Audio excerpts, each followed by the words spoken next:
Welcome back, guys and girls. Greg Silverman here, Chief Investment Officer.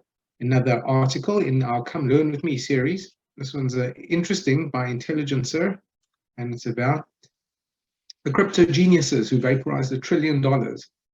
Everyone trusted the two guys at Three Arrows Capital. They knew what they were doing right. This is a long article. We'll read a little bit and then we'll see how we go. The boat was a beauty of a thing, some 500 tons across, 171 feet of glass and steel, as white as Santorini. All rounded edges, the 5 decks, one with glass bottom pool, were made for July on the Mediterranean, sunset dinners among the islands near Sicily, cocktails in the turquoise shallows of the coast of Ibiza.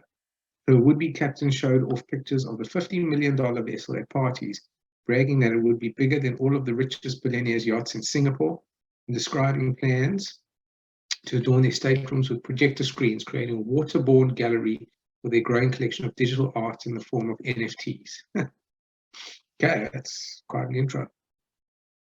No matter that they had originally told friends they were shopping for a 150 million vessel, super yacht was still the largest by well-established boat builder San Lorenzo ever to be sold in Asia. A triumph of crypto's no-woo rich. It represents the beginning of a fascinating journey, the yacht broker said in the announcement of the sale last year, saying it looked forward to witnessing many happy moments aboard.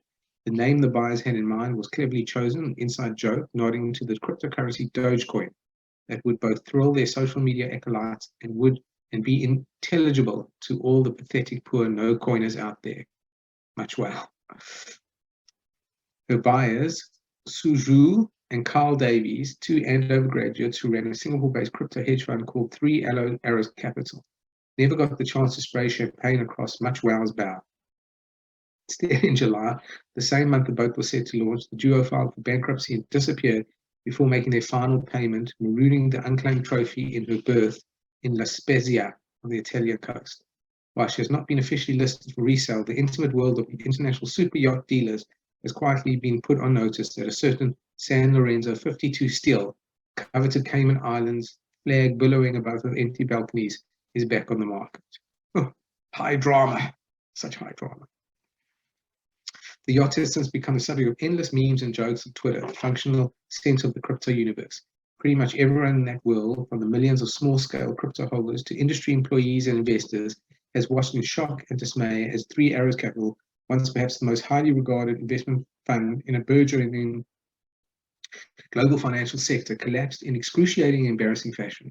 Firm's implosion, a result of both recklessness and likely criminal misconduct, set off a contagion that would not only force a historic sell-off in Bitcoin and its ilk, but also wiped out a wide swathe of the cryptocurrency industry.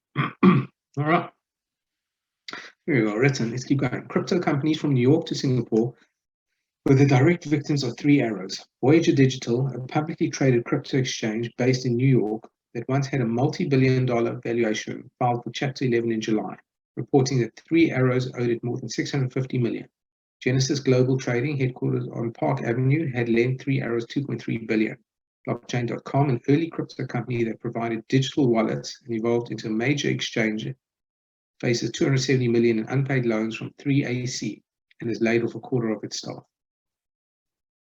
Among crypto's smartest observers, there's a widely held view that Three Arrows is meaningfully responsible for the larger crypto crash of 2022. As market chaos and forced selling sent Bitcoin and other digital assets plunging 70% or more, raising more than $1 trillion in value.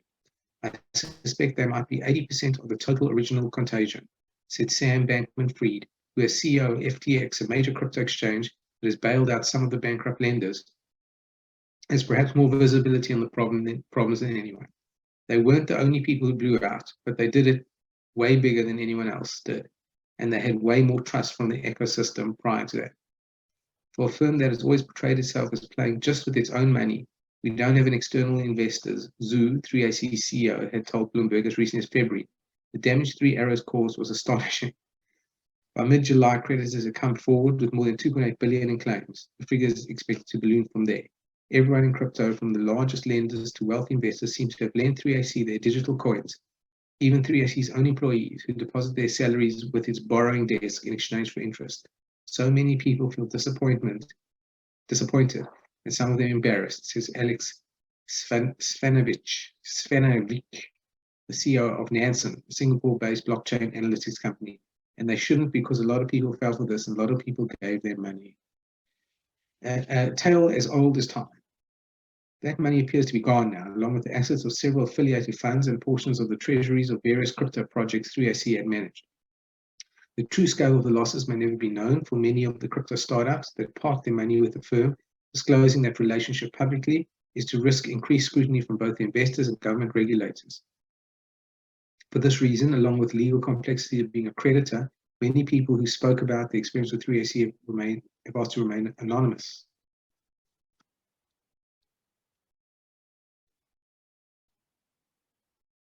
Wow, this is a hell of a long. Now let's keep going a little bit more. It's kind of interesting, right? Okay.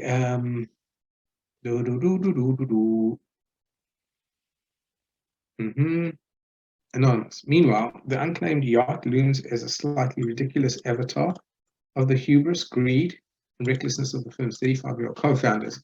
With their hedge fund in the midst of chaotic liquidation proceedings, Zhu and Davies are currently believed to be in hiding. Multiple emails to them and their lawyers requesting comment went unreturned, except for an automatic reply from Davies that reads, "Please note I'm out of the office at this time." An industry constantly defending itself against accusations that cryptocurrency is at its heart a scam, 3 Arrows seem to have proved the antagonist's points. Zhu and Davies are two ambitious young men by all descriptions, exceedingly smart, who appear to understand the structural opportunity of digital currency rather well. That crypto is a game of creating virtual fortunes out of thin air and convincing other humans with traditional forms of money that those virtual fortunes deserve to be real ones. They built social media credit by playing the part of billionaire financial geniuses, translated that to actual financial credit, and put billions of dollars in borrowed money to work in speculative investments that could cheerlead to success with their large influential platforms. Before you know it, the pretend billionaires are real billionaires shopping for super yachts. They grokked the game, and the plan worked perfectly until it didn't. This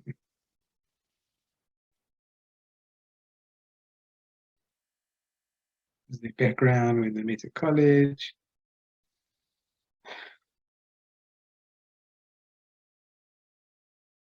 Early success, put a few bucks in, got it out. That's them. 3 Arrows at the height of fortune. Zhu tweeted a 2012 photo of the firm in its earliest days when he and Davies traded foreign currencies out of a 2-bedroom apartment. Implicit in the tweet was a message. Think how good we must be to have built a multi-billion-dollar firm from such humble beginnings.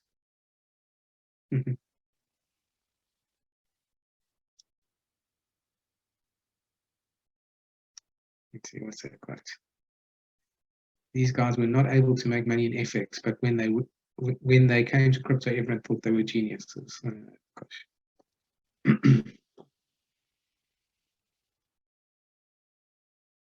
GBTC, it's holdings of GBTC, yeah. This is a short story. Anyway, if you care to read it, feel free. Let's see what the pair also told Bloomberg they were planning to go to Dubai soon. Their friends said they're already there. The ISIS offered a particular advantage, says lawyers.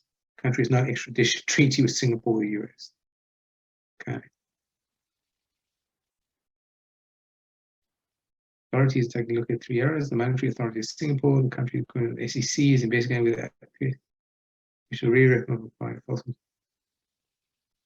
the US SEC enforcement attorney now being copied on all 3 Arrow court filings. All right, well, every boom bust story has got a protagonist in it. I hope you enjoyed that.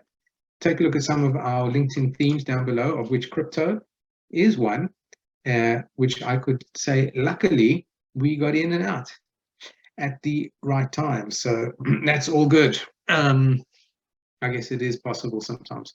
Hope you enjoyed that. Like and subscribe. Greg Silverman out for now.